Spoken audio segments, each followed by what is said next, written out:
Tudo bem, pessoal? Sejam bem-vindos. Hoje, continuando então os nossos estudos de ética contábil, a gente vai continuar com as normas brasileiras de contabilidade, falando mais especificamente da norma da NBC PG 200, né? Que trata dos contadores empregados, também chamado de contador interno, né? Então, lembrando daquela separação que a gente fez na aula anterior, a gente vai ter a NBC PG 12 e a 100, que vão dar instruções básicas sobre a educação profissional continuada, o cumprimento do código, os chamados princípios fundamentais e também a ideia de estrutura conceitual. Aí a gente vai falar então hoje dos contadores empregados, né, aqueles que trabalham no departamento interno e, portanto, estão sujeitos àquela hierarquia em específico. O que a gente vai considerar nessa norma como prioridade ou com maior atenção? Não que o restante da norma não seja, tá? Mas a gente vai ver a ideia das ameaças, que foi comentado na aula anterior, e o tratamento dessas ameaças, circunstâncias que podem ocorrer. Né? O que a norma faz é relatar algumas das premissas básicas e indicar o raciocínio lógico interpretativo, a fim de que o contador possa achar o melhor caminho sempre no princípio da boa-fé, na ideia, né, da sua integridade moral e profissional. Então, o profissional da contabilidade ele vai cumprir os princípios fundamentais que a gente viu na aula passada, para identificar, avaliar e tratar as ameaças de acordo com o cumprimento desses princípios, ok? Então, ele tem a responsabilidade de promover os objetivos legítimos da organização empregadora. Essa norma, como ela própria diz, não tem a intenção de impedir o profissional de cumprir a sua responsabilidade, mas ela vai apresentar circunstâncias nas quais os cumprimentos, né, ou cumprimento desses princípios pode estar comprometido. Então, você pode se deparar com algumas situações que fogem um pouco do que é a rotina ou que podem apresentar ali certas ameaças à apresentação de informações contábeis, ao levantamento de dados ou qualquer outra característica. E a norma ela vem para auxiliar nesse sentido. Então, os profissionais da contabilidade podem promover a posição da organização empregadora ao favorecer as metas e objetivos legítimos, né, das suas organizações, desde que as declarações feitas não sejam falsas ou enganosas. Então, essas ações geralmente não criariam ameaças de defesa do interesse do cliente, por exemplo. Então, aqui é para especificar que aquele profissional que trabalha internamente, ele veste o uniforme daquela entidade, né, daquela empresa. E aí é importante que todas as declarações que sejam feitas em relação àquela empresa sejam verdadeiras, né? Como eu expliquei para vocês. Pode parecer muito óbvio, pode parecer muito simples, mas o raciocínio tem que ser esse, porque se a gente não tiver esse embasamento legal escrito aqui, haverá uma dificuldade interpretativa. Bom, quanto mais alto o cargo do profissional, segundo a norma, né, maior será a sua capacidade e oportunidade de obter informações e também de gerar ou influenciar políticas, decisões e ações. Então, na medida em que isso acontece, que o contador ele vai assumindo responsabilidades, né, e vai tomando esta posição de influência, de responsabilidade, ele precisa levar em conta que esse cargo ele carrega esse fardo, né, esse peso. Então, o cargo, o tempo de serviço, ele precisa incentivar e promover, né, uma cultura baseada na ética. Então, aqui a norma ela apresenta os primeiros exemplos, que seriam ações que poderiam ser tomadas no processo de apresentação desse tipo de conteúdo. Então, a gente pode estabelecer educação e programas de treinamento sobre a ética, ética geral, ética profissional, ética especial, da forma que for adequada àquela realidade. Políticas, né, de ética, até mesmo de delação, que é onde você preserva aquela pessoa que traz uma informação sobre sobre um erro, sobre uma fraude, né? Então, é para garantir que haja uma sistemática de autorregulação. Próprias políticas e procedimentos planejados justamente para a prevenção, né, a não conformidade ou não cumprimento de leis e regulamentos. Na identificação das ameaças, a norma nos explica, como eu comentei na aula anterior, as ameaças de interesse próprio, entre outras. Então, hoje a gente vai ver uma delas aqui, cada uma delas, uma por uma. O que seriam essas ameaças de interesse próprio? O profissional da contabilidade, ele detém interesse financeiro na organização empregadora. Ele participa dos lucros, dos resultados, ou recebe empréstimo ou garantia da organização. Então, haveria ali uma espécie de ameaça aos princípios, né, a sua integridade moral, vamos chamar assim para resumir os princípios fundamentais, em que se eu dependo do bom resultado daquela empresa, eu posso estar vinculado a ela, portanto, é de interesse próprio. O meu interesse estaria sendo colocado acima dos princípios da minha profissão. O profissional da contabilidade que participa de acordos de remuneração com base em incentivos oferecidos pela organização empregadora. Então, se ele está auxiliando ali a fazer os cálculos e ele vai ser remunerado por isso também. Então, tem que tomar esse cuidado. Não quer dizer que eu estou na folha de pagamento que eu vou fazer com que o acordo de remuneração seja maior para aquele departamento que eu participo, por exemplo. E é o profissional da contabilidade que tem acesso aos ativos, né, corporativos, aí, bens e direitos de forma geral, para uso pessoal. Né? Então tem que separar uma coisa da outra, tem que tomar muito cuidado com isso também. E ainda a ideia de receber a oferta de presente ou até mesmo tratamento especial de fornecedor da organização empregadora. Isso já foi alvo de muitas críticas, é avaliado e discutido, inclusive, para o setor público até hoje, né? A questão do favorecimento, a questão do interesse próprio ali sendo colocado acima, né, do que a entidade organizadora. Então, você está fazendo um orçamento, vamos simplificar. Você tem 3 fornecedores, e de repente, esses 3 fornecedores que você consultou, um deles te manda um presente. Aí você aceita ou não aceita? É correto ou não é correto?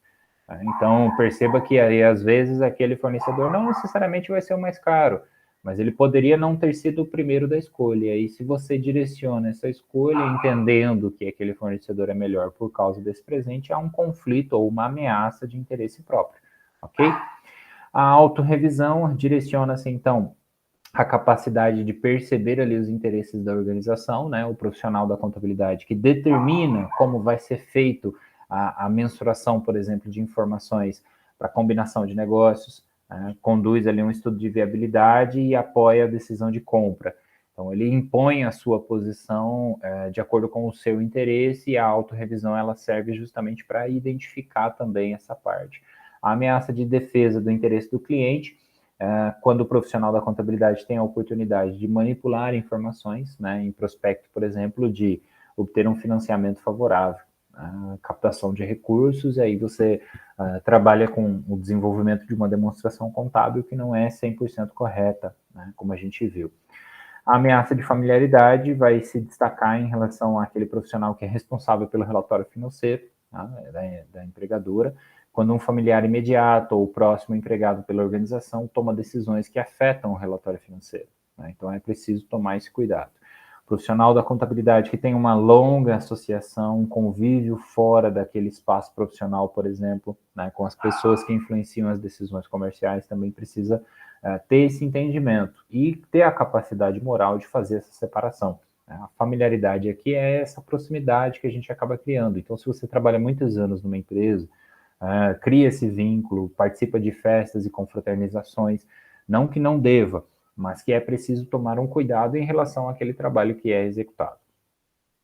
A ameaça de intimidação se aplica, né, no sentido de perceber ali situações onde alguém está sob uma condição inferior, né, hierarquicamente falando, e essa intimidação, ela envolve aí, principalmente a aplicação de um princípio contábil, um modo como as informações deveriam ser apresentadas. Então, o superior hierárquico vem e impõe a forma que aquilo deveria acontecer.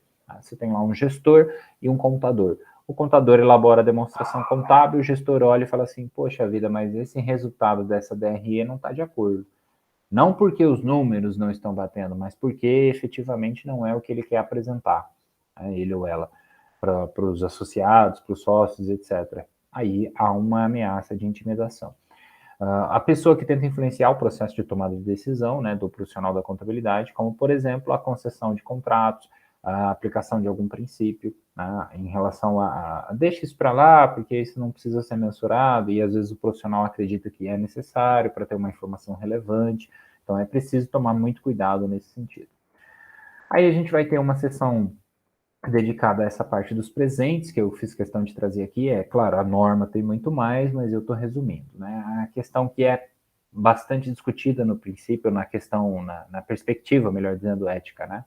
A oferta ou aceitação de incentivos, ela pode criar essa ameaça de interesse próprio, como a gente viu.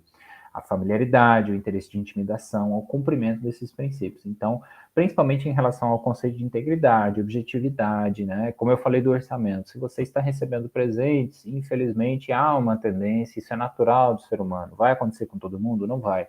Mas se você tem essa capacidade de saber que isso é uma hipótese, você percebe que há uma ameaça de interesse próprio ou familiaridade. Por exemplo, um dos fornecedores da lista é meu primo. Ele fornece aquele material que a empresa que me emprega está precisando. Há uma naturalidade de que a gente faça relações a partir desse princípio, né, dessa ideia de familiaridade ou de interesse próprio. E aí o meu primo me oferece um presente, uma bonificação, algo nesse sentido, um incentivo para que eu direcione o negócio ali. E aí, quando isso ocorre, há um conflito de interesses, sim, tá? Então é preciso deixar claro. Essa sessão ela vai descrever e apresentar esses materiais no sentido de mostrar qual seria o caminho para a gente poder seguir, tá? Então, basicamente, o que ela estabelece é que é preciso tomar um cuidado efetivo, né, para que se identifique. E aí você faz esse checklist. Ah, recebi o presente. Caracteriza aqui uma ameaça de interesse próprio? Sim. Então, recusa o presente, ainda que a decisão seja para aquele fornecedor, né, ou o incentivo, digamos. É uma ameaça de autorrevisão, é uma ameaça de familiaridade, aí uma vez identificado fica mais fácil trabalhar. A seção 260, ela vai trabalhar situações que a gente se depara no dia a dia quando alguém não quer cumprir com a legislação ou com um regulamento em específico de acordo com a atividade executada. Então, é muito comum isso. A seção, ela orienta esse profissional da contabilidade na avaliação das implicações desse assunto, né, e dos possíveis cursos de ação, ou seja, como a gente deve agir, de forma a responder a esse não cumprimento da obrigatoriedade da legislação. Então, a gente vai ter leis e regulamentos que são conhecidos por terem efeito direto na determinação de valores, divulgação relevante das demonstrações. Por exemplo, sou obrigado, então, a caracterizar e conceituar o ativo imobilizado pelos critérios específicos da norma, da NBCT, XYZ lá. Beleza, essa é a determinação da norma. Aí eu vou, aplico esse critério e aí efetivamente eu tenho uma orientação contrária do meu supervisor.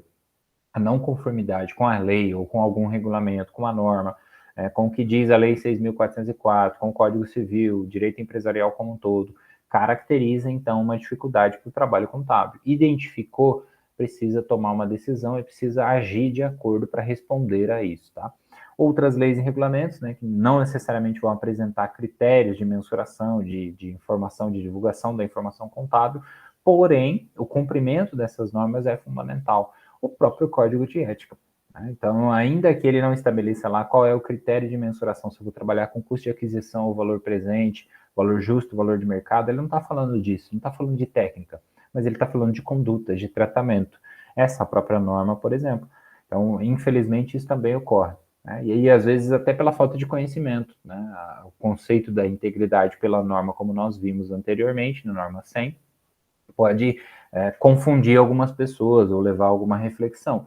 E aí, às vezes, essa interpretação ela pode ser divergente, causando conflito. Causando conflito, é preciso haver uma resposta a essa não conformidade, caso ela ocorra, né, o não cumprimento.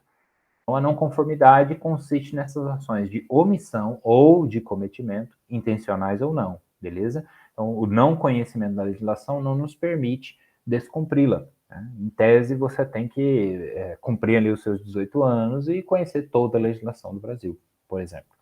Então, isso no sentido de maioridade penal mais especificamente, ou ainda maioridade civil, 21 anos e tudo mais. Então, é interessante que se entenda isso, né? E a organização empregadora do profissional da contabilidade pode fazer isso, o responsável pela governança, ele pode fazer isso, a administração da organização, outras pessoas, qualquer um desses pode, de certa maneira, ir em direção oposta ao que a legislação determina. E aí isso pode vir de diversas fontes. Então, você precisa estar apto a lidar com isso adequadamente.